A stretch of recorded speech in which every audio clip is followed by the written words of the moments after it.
kita akan melanjutkan kajian pembahasan kitab Al-Fiqhul Muyassar,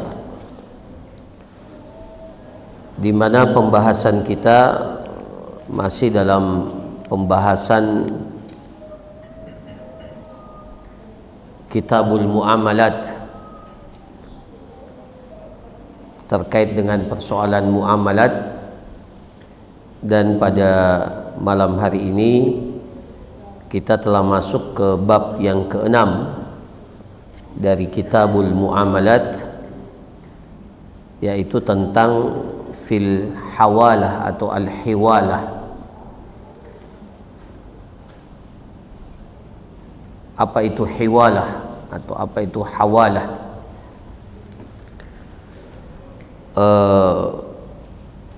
Dalam kitab ini dikatakan al-hiwalatu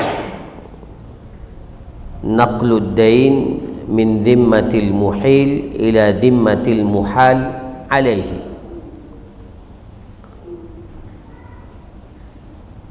Jadi al-hiwalah itu atau al-hawala itu secara bahasa, ya, secara bahasa berasal dari kata hawala, ya, yang berarti berpindah, ya, berpindah. Ya.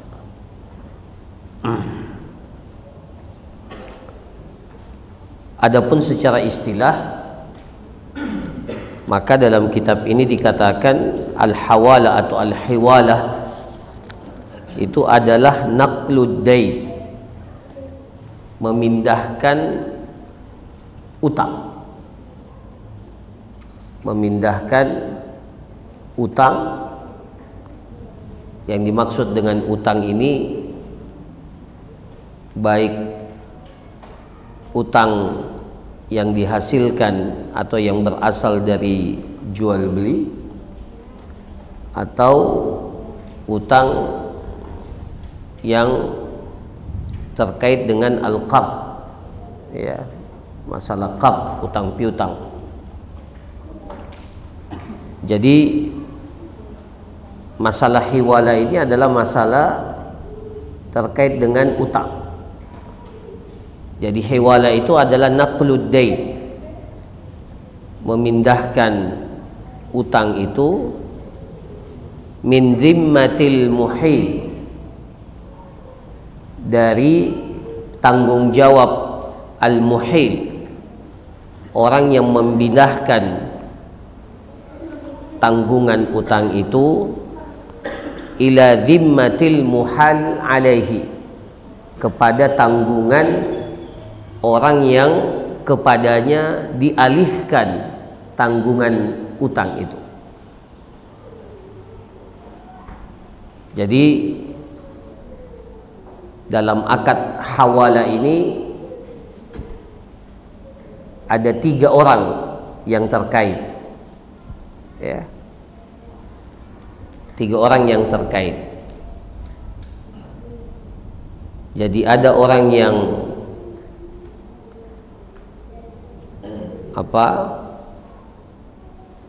orang yang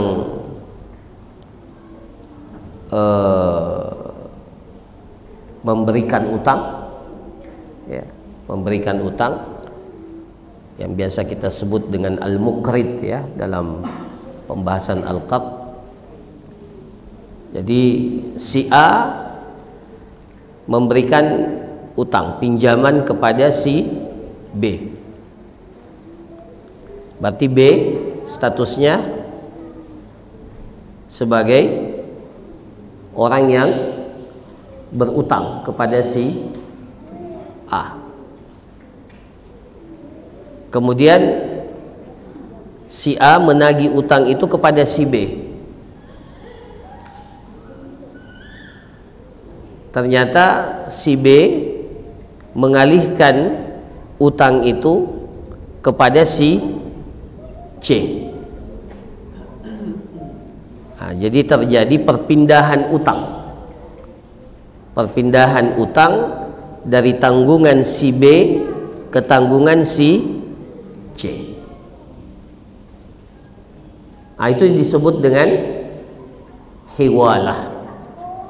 Ya, karena ini masih terkait dengan masalah utang piutang, maka dibahas ya pada kesempatan ini. Jadi si A memberikan utang kepada si B.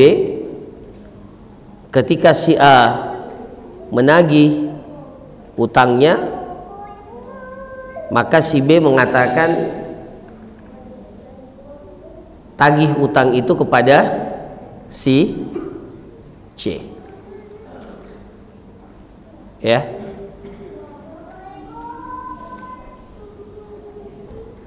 Nah, itu terjadi apa?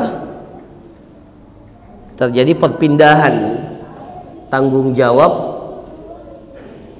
pelunasan utang dari yang tadinya si B ke si C. Jadi hiwala ini adalah naqlud dain, memindahkan utang, min zimmatil muhil, dari tanggung jawab orang yang mengalihkan si B itu, ya, mengalihkan utang itu, ila zimmatil muhal alaihi. Muhal alaihi itu orang yang kepadanya dialihkan tanggungan utang itu. Ya, faham ya? Jadi ada 3 orang di sini. Ya. Jadi si A, B dan C. Ya. Jadi pengalihan tanggungan utang dari yang tadinya menjadi tanggung jawab si B, kemudian dia alihkan tanggungan itu kepada C, muhal alaihi. Apa hukumnya para jamaah sekalian? Hiwalah ini adalah sesuatu yang dibolehkan, disyariatkan. Disyariatkan. Kenapa? Karena dia menjadi, di sini dikatakan wahiya masyru'atun lima fiha minal irfaq. Karena di dalamnya ada bentuk bantuan kepada saudara kita, ya, kepada saudara kita untuk membantu pelunasan utangnya, ya. Jadi kenapa si B itu tidak membayar utangnya, bahkan mengalihkan utangnya kepada si C? Karena si B berada dalam kondisi tidak mampu membayar utang itu, maka dia alihkan tagihan utang itu kepada si C, dan si C menerima itu, ya. Jadi menerima pengalihan utang itu masuk dalam kategori akad apa? Akad irfaq dalam agama kita, akad kebajikan. Di dalamnya ada kemuliaan karena kita membantu saudara kita. Ya. Nah, makanya di sini dikatakan wahiya masyru'atun lima fiha minal irfaq wa tabadul al masalih baina afradil ummah. Di dalamnya ada kemaslahatan yang membantu individu-individu dari umat ini untuk keluar dari masalah. Wat tasamuh wa tashil muamalat. Di dalamnya ada tenggang rasa, ada kemudahan dalam persoalan muamalah. Ya. Para jamaah sekalian, salah satu prinsip dasar dalam konsep muamalah Islam itu adalah apa? Memberikan kemudahan, tasamuh, berlapang dada. Ya. Berlapang dada. Selama kita masih bisa memberikan kemudahan, jangan mempersulit. Tapi yang hadir sekarang ini justru sebaliknya. Kalau masih bisa dipersulit, kenapa dipermudah? Kan begitu yang muncul itu. Padahal itu bertentangan dengan prinsip Islam. Ya. Rahimallahu ra'an samhan idza ba'a, samhan idza ishtara, samhan idza iqtada. Luar biasa. Rasulullah sallallahu alaihi wasallam mengatakan, semoga Allah Subhanahu wa taala memberikan rahmatnya kepada samhan, kepada seseorang, samhan idza ba'a, kalau dia menjual dia berlapang dada. Kalau dia menjual dia berlapang dada. Maksudnya apa? Kalau dia sudah lihat bahwa apa yang dia jual itu sudah dapat untung, ya, dia tidak lagi terlalu ngotot untuk mendapatkan untung yang sangat besar. Samhan idza ba'a, mudah ketika dia menjual, ya, mudah. Itu prinsip Islam itu. Samhan idza ba'a. Jadi kalau dia menjual, dia menjualnya dengan tenggang rasa. Dia menjual dengan prinsip kemudahan, ya. Kalau dia lihat untungnya sudah masuk akal, ya sudah, ya modalnya sudah kembali dan sudah ada keuntungan yang dia dapatkan. Samhan, dia jual dengan mudah, ya. Samhan idza ishtara, begitu pula kalau dia membeli, dia juga membeli dengan apa? Dengan samhan, dengan mudah. Kalau harganya sudah wajar dan memang di pasaran harganya seperti itu, dia tidak lagi berusaha untuk menawarnya, padahal dia tahu harganya ini sudah wajar. Jadi para ikhwah sekalian, saya ingin mengajarkan, atau kita ingin mengajarkan, ayo kita terapkan prinsip ini, ya. Ingatkan istri kita kalau menawar di pasar,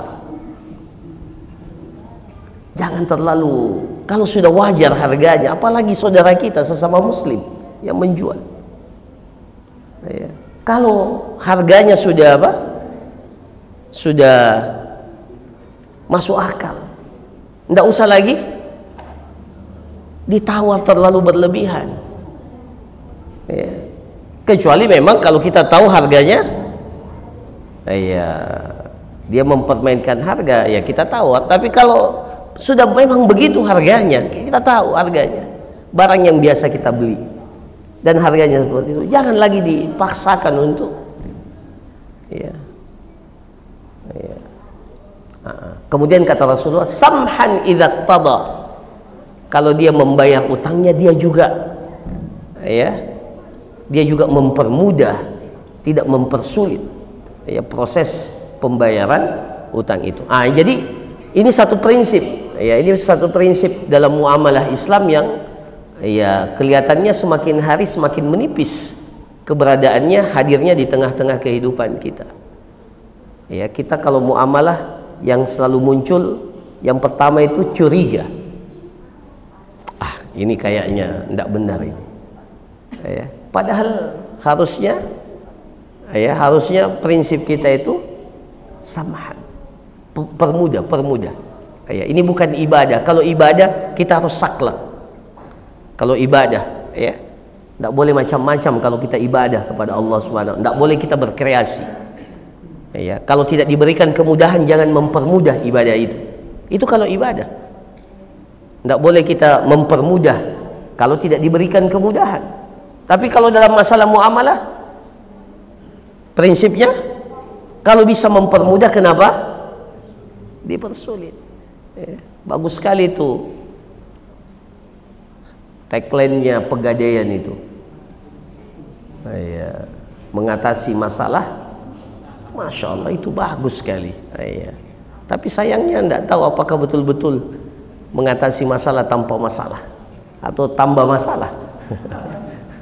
Ya, tapi secara prinsip Masya Allah bagus sekali. Jadi harusnya memang kita atasi masalah tanpa ada problem lagi setelah itu, ya.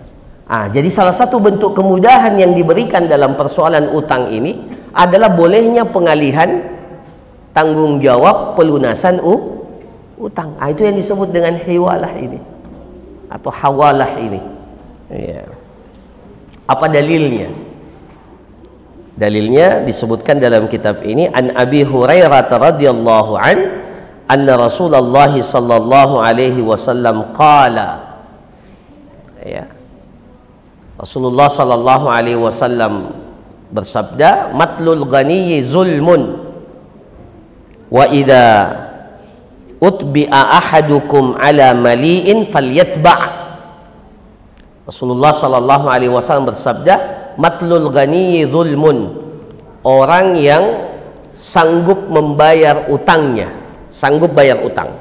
Gani, dia sanggup, punya kemampuan untuk membayar utangnya, tapi dia menunda-nunda pembayaran utang. Itu namanya matul, mumatalah. Dia mengakhirkan pembayaran utang, padahal sebenarnya dia sanggup, ada dananya, ada hartanya, tapi dia sengaja memperlambat atau menunda pelunasan utang. Apa kata Rasulullah SAW? Matlul ghani zulmun, penundaan pembayaran utang bagi orang yang mampu membayarkan utangnya itu adalah kezaliman. Bayangkan, kezaliman, dianggap zalim karena dia telah menzalimi saudaranya yang seharusnya saudaranya itu sudah mendapatkan bayaran atas utang yang dipinjam oleh, atau utang yang ditanggung oleh saudaranya, tapi karena dia menunda, maka saudaranya seperti dia menzalimi saudaranya. Kemudian kata Rasulullah SAW, lanjutan hadis itu, ini terkait dengan hawala ini, wa idza utbi'a ahadukum ala mali'in falyatba'.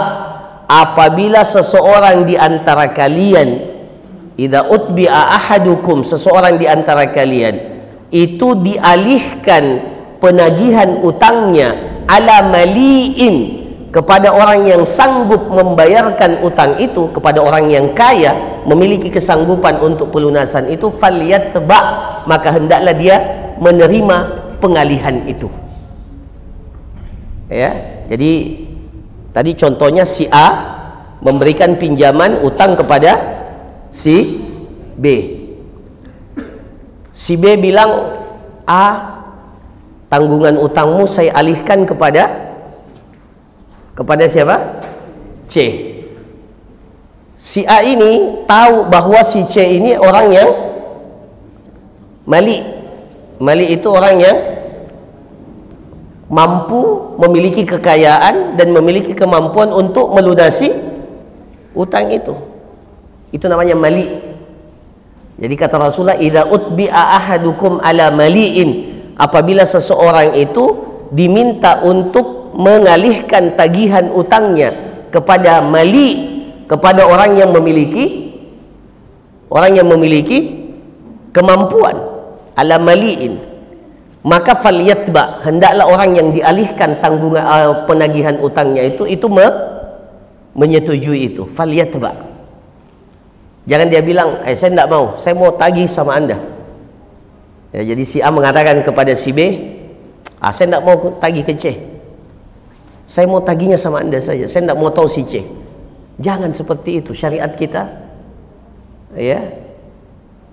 itu membolehkan akad hawalah. Bahkan kata para ulama, akad hawalah ini adalah akad irfaq, satu bentuk kemudahan, bantuan yang kita berikan kepada saudara kita. Karena si B ini bisa saja berada dalam kondisi yang sulit, dan dia mengalihkan tanggungan utangnya itu kepada si C, dan si C menyanggupi itu, maka tidak ada alasan bagi A untuk tetap bersikeras menuntut si B untuk melunasi utangnya, sementara sudah dialihkan tanggungan penagihan utang itu kepada si C. Faham ya? Ini namanya akad hawalah, dan ini dalilnya, wa idza utbi'a ahadukum ala mali' falyatba'. Apabila seseorang di antara kalian itu diminta mengalihkan penagihan utangnya kepada orang yang mampu melunasi utangnya, falyatba'. Jangan lagi bersikeras, tidak, saya akan tetap meminta kepada anda, tidak usah, ikuti saja pengalihan itu kepada pihak yang dialihkan kepadanya pembayaran utang itu. Nah, ini disebut dengan hawalah.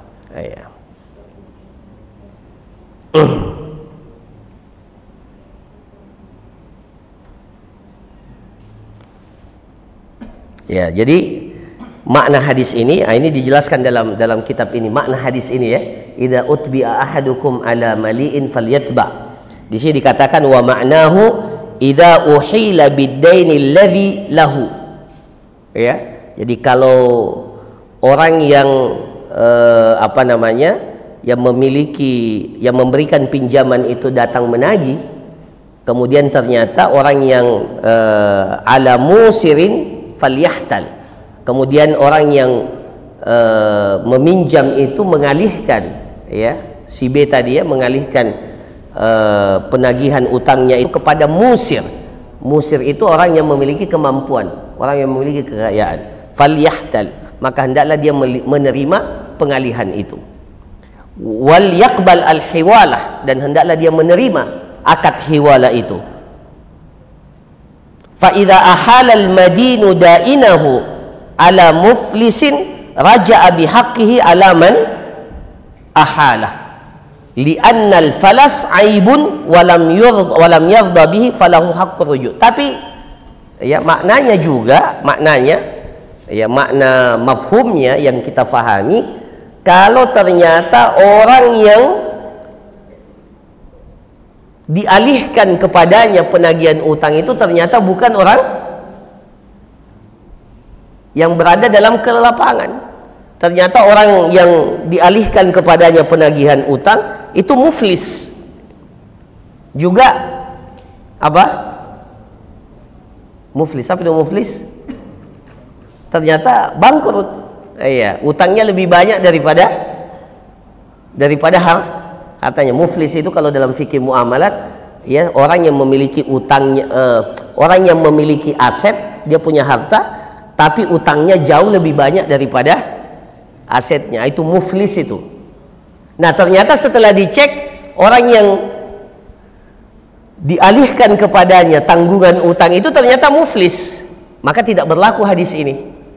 Maka dia tetap berhak untuk kembali menagih kepada pihak yang pertama, karena hadis ini membatasi ketika utang itu tanggungannya dialihkan kepada mali, orang yang memiliki kemampuan, kekayaan untuk melunasi utang itu. Nah, para jamaah sekalian yang dirahmati oleh Allah, ini yang paling penting sebenarnya, pembahasan berikutnya. Apa syaratnya sehingga hawala ini dikatakan sah? Ya, apa syaratnya? Yang pertama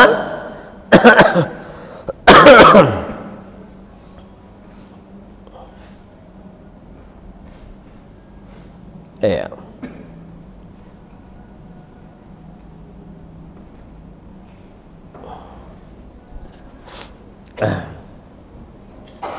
Pertama harus ada keridhaan, ya, keridhaan dari pihak yang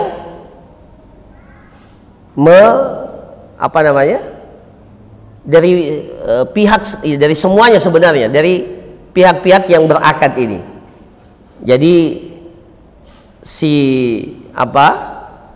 yang mengalihkan tanggungan dan yang menerima tanggungan dan orang yang memberikan pinjaman itu sama-sama ridha dengan akad hawala ini, dan disunnahkan memang untuk dipermudah, diterima pengalihan utang itu, ya.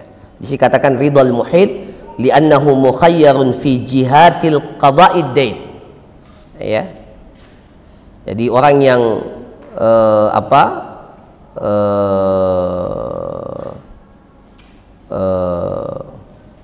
mengalihkan utangnya itu, ya, itu memiliki pilihan-pilihan, ya, memiliki pilihan, baik dia yang sendiri yang melunasi utangnya atau dia alihkan kepada pihak ketiga, ya.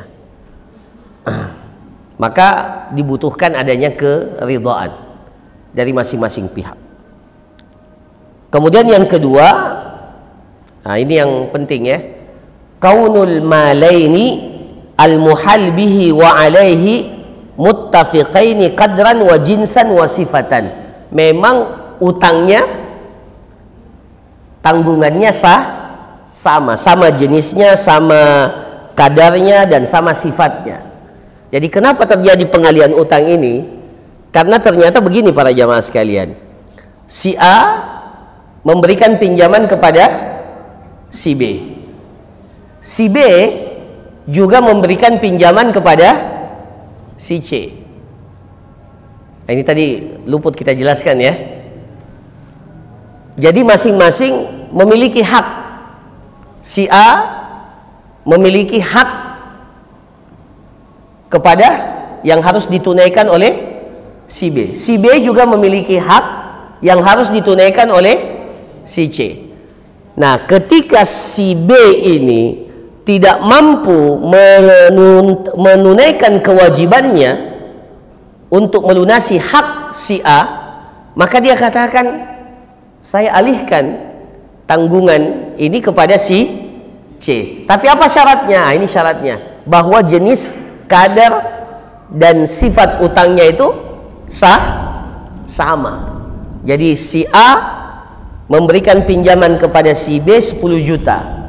B juga punya hak, ya, hak pada si C juga sama 10 juta.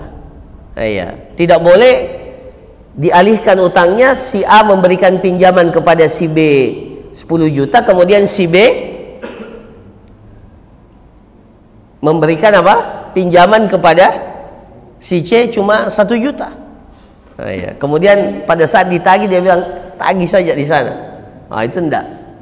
Jadi harus memang apa? Sama. Nah, itu diantara para ulama mengatakan ada kesamaan tanggungan yang dimiliki oleh si B dan si C, sehingga si B boleh mengalihkan tanggungan utang itu kepada si C. Baik dari sisi kadarnya ya, tadi 10 juta. Jenisnya tanggungannya uang. Nggak boleh di sini rupiah, di sana dolar. Ya, itu tidak boleh. Ya, sifatnya juga. Ya. Nah, kemudian yang ketiga, an yakudal muhal bihi dainan mustaqarran fi dhimmatil muhal alaihi. Memang bentuk utangnya itu adalah utang yang mustaqar, utang yang tetap, bersifat tetap, ya, bersifat tetap, fi zimmatil muhal alaihi, yang menjadi tanggungan orang yang dialihkan kepadanya penagihan utang itu. Jadi utangnya bersifat tetap, ya, utangnya bersifat tetap. Karena ada utang juga tidak bersifat tetap. Seperti kalau, ya, ini meskipun dibawa pada persoalan budak, ya, budak itu ada namanya mudabbar, kalau tidak salah ya, mudabbar, atau iya, tuannya katakan, kalau engkau tidak bisa melunasi, kan budak itu dia bisa menebus dirinya kepada tuannya. Nah, ya, jadi kalau dia berutang namanya mukatab. Tapi tuannya bilang, kalau saya mati, maka engkau apa? Maka engkau merdeka. Iya.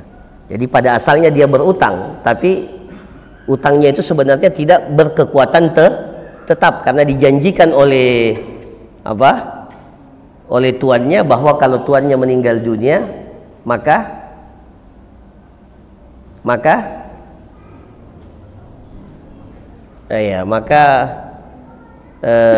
utangnya itu, ya, kewajibannya untuk menebus dirinya itu menjadi jatuh. Sama juga sebagian, kalau tidak salah sekarang ada sebagian asuransi begitu ya, iya, pemutihan, ya. Jadi biasanya, ya, kalau ini nanti kalau sudah orangnya meninggal dunia, otomatis apa? Otomatis lunas. Ya. Itu utang, tapi dia tidak memiliki apa? Memiliki kekuatan tetap. Ya, meskipun yang saya tahu kalau seperti itu katanya ditanggung oleh asuransi, jadi tetap sebenarnya dilunasi, tapi tidak lagi menjadi tanggungan orang yang berutang itu.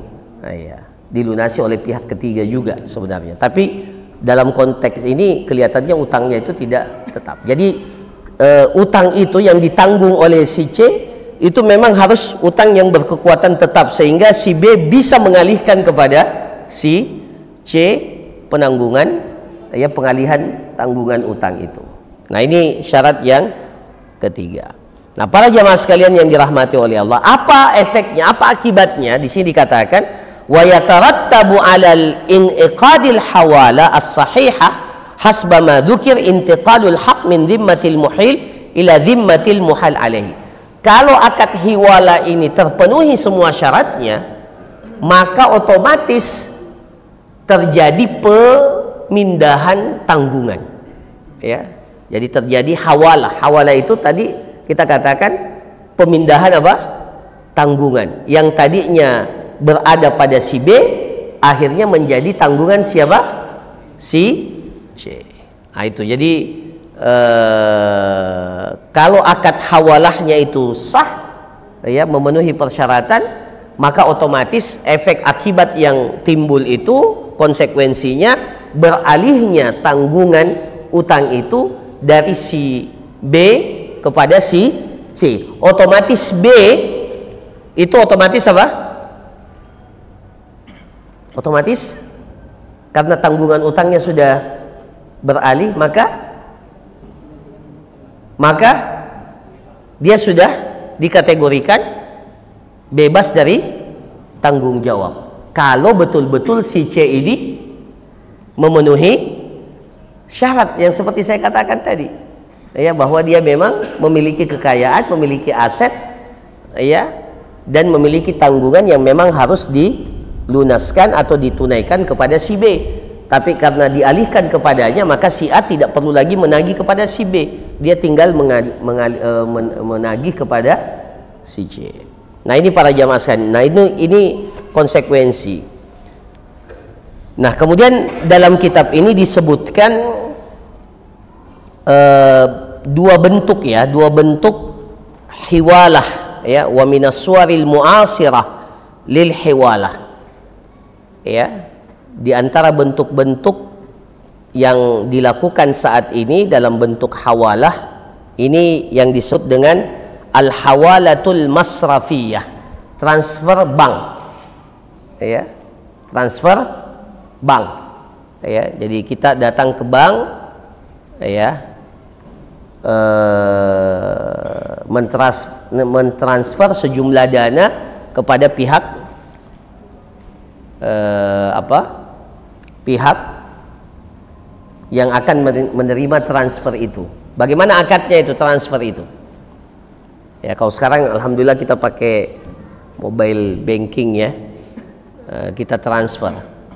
Ada biayanya, ya? Kalau sesama bank ada biaya? Tidak ada. Kalau berbeda bank ada biayanya kan? Ada biayanya. Dahulu kalau tidak salah 6.000. Sekarang berapa? Ada tetap, ya, 6.000 masih ada, ya? Ya? Iya, betul. Ada yang 6.000, ada yang 2,5, ya, sekarang. Iya. Kalau pakai flip gratis, ya. Nah, ini baru-baru ada dosen Stiba itu penelitiannya tentang aplikasi flip itu. Iya. Apa hukumnya itu menggunakan flip itu? Iya. Nah, di situ juga terjadi apa? Hawalah, pengalihan. Ya, makanya dikatakan al-hawalatul masrafiyah, transfer, hawalah bank. Nah, bagaimana modelnya? Di sini dikatakan wahiya wasilatun lisadat mabalik naqdiyah muqabil tasdid muqabiliha fi jihatin ukhra wa suratuha. Jadi, ya, ini salah satu metode cara untuk pembayaran sejumlah uang, ya, yang akan dibayarkan di pihak yang lain dengan sejumlah yang sama yang diserahkan di satu bank. Nah, ini bentuknya di sini katakan wasuratuha an yaquma syakhsu bidaf'i mablagin naqdi ila bankin minal bunuk. Seseorang datang ke bank. Ini kelihatannya model dulu, ya. Dulu kalau kita mau transfer kan belum ada apa?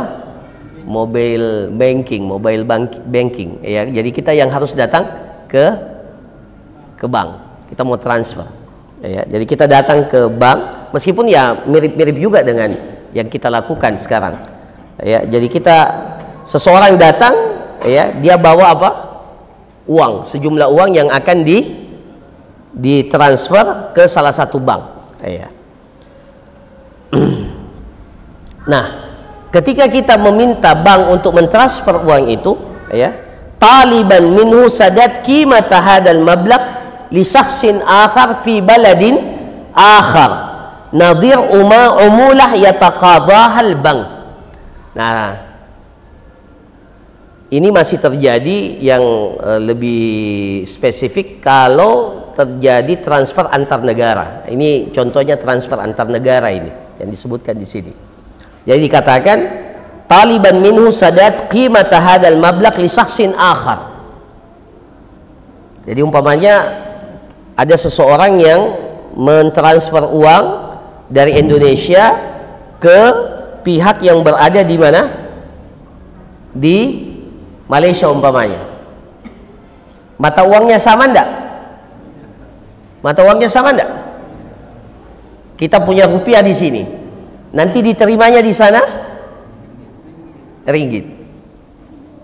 Jadi pada saat kita menyerahkan uang itu, kita meminta kepada bank, tolong berikan senilai uang ini kepada, ya, jadi bank kita berikan. Nah, bank itu meminta kepada bank yang ada di mana?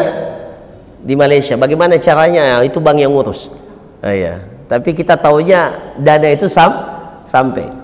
Tapi prosesnya sebenarnya, jadi ketika kita menyerahkan uang itu, bank sedang mengalihkan, ya, kan pada saat kita menyerahkan uang itu seperti ini bentuk ini, ya. Kalau kita ingin bentuk dasarnya, kita sedang meminjamkan uang itu kepada si bank, ya, begitu kan? Ketika kita bawa uang itu mau kita transfer, kita sedang meminjamkan uang itu kepada bank. Nah, bank yang menerima uang kita, dia punya partner kalau dia sama banknya berarti tidak ada masalah, dia tinggal hubungi bank yang tolong serahkan uang senilai ini kepada. Jadi bank mengalihkan tanggungan utang ini kepada bank yang lain untuk diberikan kepada tujuan daripada penerima transfer itu. Nah, para jamaah sekalian yang dirahmati oleh Allah, ini juga salah satu bentuk hawalah sebenarnya, pengalihan tanggungan utang. Cuma apa yang menjadi masalah? Boleh tidak bank mengambil keuntungan? Karena uang sama uang. Uang sama uang ini. Akad pinjaman kalau uang sama uang, boleh tidak ada keuntungan diambil? Ini fatwa para ulama atau penjelasan para ulama. Ini bukan bukan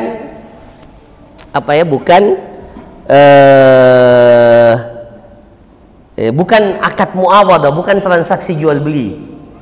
Ini adalah akad yang kita katakan akad memberikan bantuan, ya. Atau kalau di dalamnya ada upah, ada apa istilahnya? Apa namanya? Biaya, ya. Ada biaya, maka ini yang disebut dengan wakalah bil ujrah. Ini yang disebut kita mewakilkan sesuatu dan kita berikan dia apa? Upah atas perwakilan itu. Jadi sebenarnya bank itu tidak mengambil apa-apa. Jadi ketika kita mentransfer sejumlah dana, ya, ke pihak, jadi umpamanya kita pakai bank ini umpamanya ke bank A ke bank B, ya, meskipun terjadi pengalihan, tapi yang kita bayarkan itu adalah biaya pelayanan yang diberikan oleh bank, sehingga uang kita itu bisa diterima oleh orang yang menerima transfer itu. Di situ sebenarnya kata para ulama ini masuk dalam akad wakala bil ujrah, bukan utang yang kemudian diambil manfaatnya oleh karena sebenarnya yang di sini bank itu cuma menerima pinjaman. Iya, padahal kalau di akad utang piutang yang tidak boleh mengambil manfaat itu siapa? Orang yang memberikan pinjaman. Sementara si bank ini sebenarnya sedang pada posisi apa? Menerima pinjaman. Jadi itu berbeda. Jadi tidak dikatakan sebagai akad muawadah, tetapi dia akad irfaq. Tapi kenapa kita berikan biaya? Biayanya itu adalah apa? Adalah biaya pelayanan yang kita dapatkan. Kalau mau cepat 6.000, kalau mau agak itu sama ya.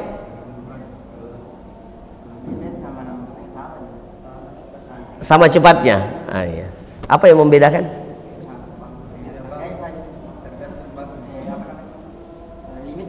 Oh, limit. Iya. Oh, masya Allah. Ya, antum yang senang transfer tahulah. Iya. Jadi tidak ada masalah sebenarnya. Cuma ini persoalannya yang paling penting kalau transfer antar negara yang dengan mata uang yang di situ ada beberapa akad. Ya. Jadi ketika kita serahkan di sini, kita mau kirim uang ke mana?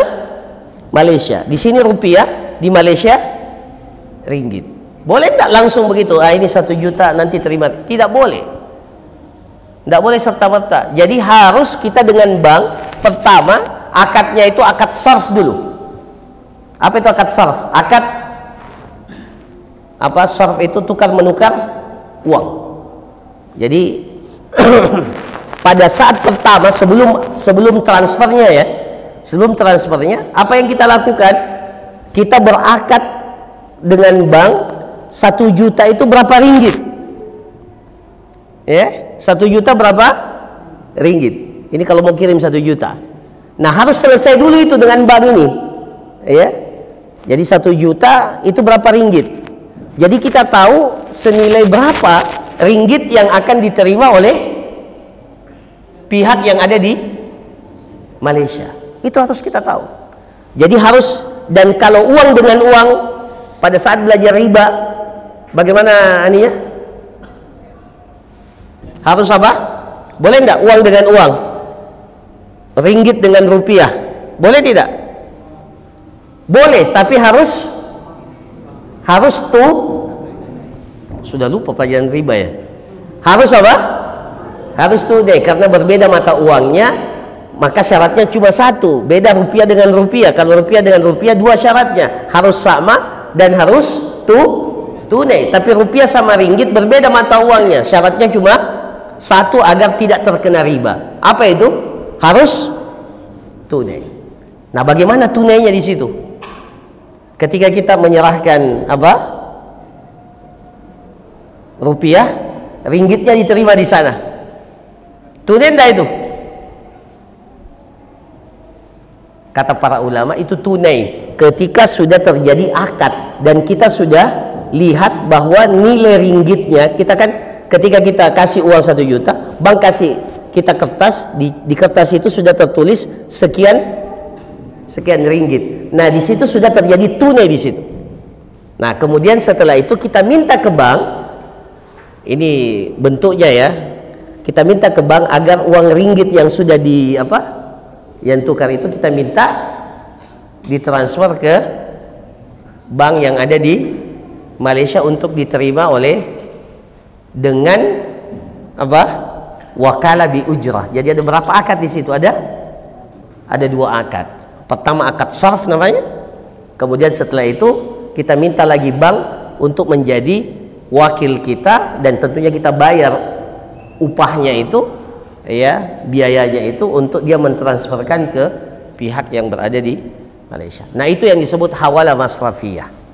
Ya.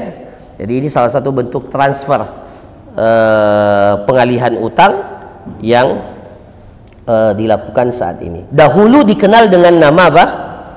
Dengan nama saftajah atau suftajah. Ini disebutkan dahulu belum ada bank, ya, belum ada bank. Jadi mereka pakai akad namanya suftajah atau saftajah. Apa itu akad suftajah? Oh ya, sedikit lagi ya. Wahia mimma yulhaqu bil hiwala aidan wahia ibaratun an kitabin aw riq'atin yaktubuha al mustaqrid lil muqrid aw naibahu ila naibihi fi baladin akhar liwaffiyahu al muqrid aw an jadi dahulu karena tidak ada bank ya, tidak ada bank, maka itu ditulis. Jadi ada kertas yang dititipkan atau dikirimkan kepada seseorang yang berada di satu tempat. Kalau berbeda tempat ya, di kertas itu ditulis, tolong serahkan sejumlah uang kepada si fulan. Itu namanya dulu dikenal dengan nama suftajah atau saftajah. Jadi si A mau memberikan kepada si C di daerah lain sejumlah uang. Kan tidak mungkin si A musafir gara-gara hanya sekedar menyerahkan uang. Jadi dia tulis apa? Surat. Dia tulis surat. Surat itu disampaikan kepada satu pihak si si B. Surat itu sampaikan ke B. Si A ini katakan dalam suratnya, tolong wahai B, tolong serahkan sejumlah uang kepada si C. Ini juga salah satu bentuk akad pengalihan utang yang dahulu dilakukan, namanya suftajah atau saftajah. Atau an yuqrida insanun akhar qardan fi balad liwaffiyahu al-muqtarid aw naibahu ila al-muqrid aw naibahu fi baladin akhar. Jadi bisa juga seseorang memberikan pinjaman kepada kepada seseorang di satu tempat, kemudian nanti pinjaman itu dilunasi oleh orang tersebut itu di tempat yang lain. Jadi umpamanya si A meminjam uang kepada si B, si A meminjam uang kepada si B di sini.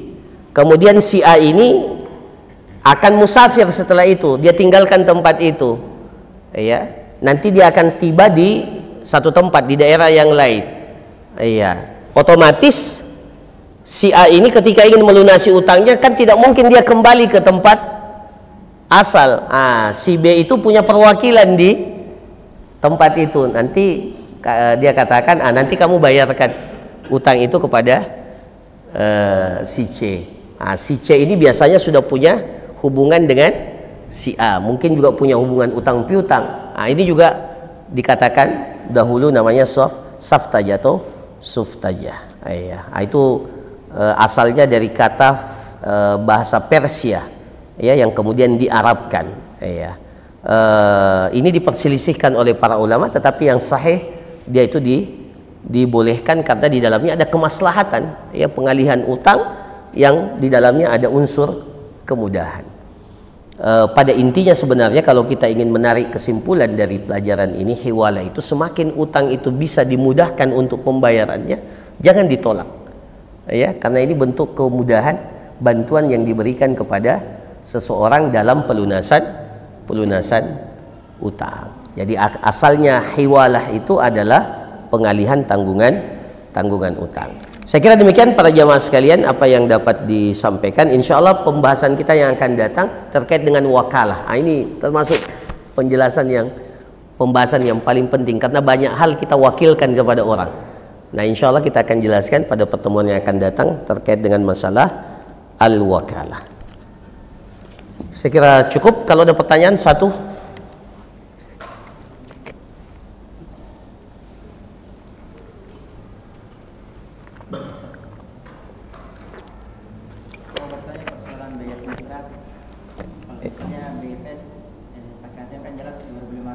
Ya. Sedangkan itu, bagaimana yang pakai persen? Ada kan misalnya, Chris dulu sempat ribut-ribut, mau diadakan biaya administrasi. Mungkin tidak jadi pas saya cek-cek, ternyata kalau di bawah 100.000 itu bebas biaya administrasi, kalau di atas 100.000 ada 0,3%. Bagaimana? Oh ada biayanya itu. 0,3%. Cek-cek di Google. Dari nilai pembayaran. Ya. Oh ternyata ada ya? Kan kolatif dari dulu ada kolatif, misalnya sama 15, beda bang 10%, kalau kartu kredit 1,8. Kiris tetap ada? Ada ya? Oh saya kira tidak ada itu. Itu seperti itu saya tahu. Masya Allah, antum teliti juga ya. Iya. dari sejumlah uang yang dibayarkan. Semakin tinggi ya, semakin tinggi juga. Iya. Bagaimana sekarang dia persentase? Iya. Para ulama kita membolehkan dua-duanya. Boleh dalam bentuk flat, memang sudah ditetapkan seperti kalau kita transfer itu ya. Dan bisa juga dipakai nisbah, persentase dari sejumlah uang. Tidak ada masalah. Ya, karena itu kan terkait dengan apa? Terkait dengan pelayanan dan ya saya melayani Anda, saya tentukan kalau sekian itu tidak ada masalah sebenarnya. Jadi dua-duanya boleh. Fatwa para ulama membolehkan dua-duanya. Boleh memang sudah dipatok sekian, ya. Kan sebenarnya transfer 1 miliar dengan 1 juta, sebenarnya kalau transfer aja ya. Oh beda. Iya. Jadi masing-masing punya resiko kan?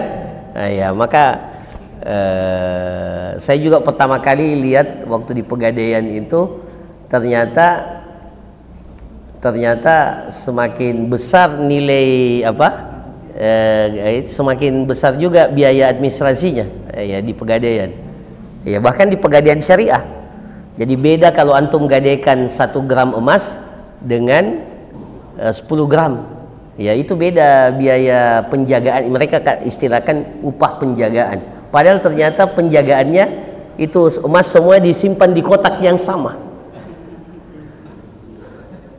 Yang 1 gram itu sama kotaknya, yang 10 gram juga sama kotaknya. Tapi dari sisi apanya?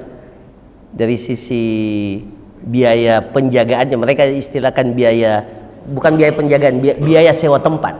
Mereka biasa sewa tempat. Padahal tempatnya kotaknya sama. Tapi kan nilai yang 10 gram dengan yang 1 gram itu ternyata berbeda. Jadi mereka membedakan itu. Iya, membedakan. Hah? Wallahu a'lam. Iya. Ya, tapi kan memang tanggungannya akan berbeda. Iya. Wallahu a'lam. Saya kira demikian para jamaah sekalian. Kita tutup. Subhanakallahumma rabbana wa bihamdik nasyhadu an la ilaha illa anta astaghfiruka wa atubu ilaik. Wa sallallahu ala nabiyyina Muhammad wa ala alihi washabbihi ajma'in. Wa akhiru da'wana alhamdulillahi rabbil alamin. Assalamualaikum warahmatullahi wabarakatuh.